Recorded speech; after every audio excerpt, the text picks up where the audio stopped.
Hey language teachers, let's explore your role in this new world of AI. It's more essential than ever. You're hearing all the buzz about AI, but what does it really mean for your classroom?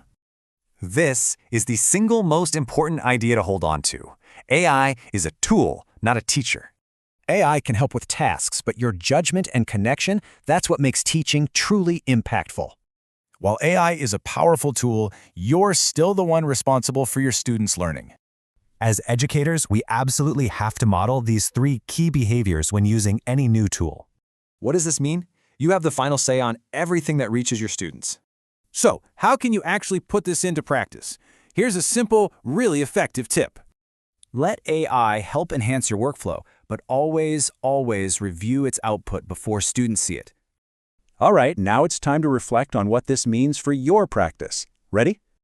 How do you balance AI support with your own gut feeling, your professional judgment? Next up, what does modeling ethical AI behavior look like in your day-to-day practice?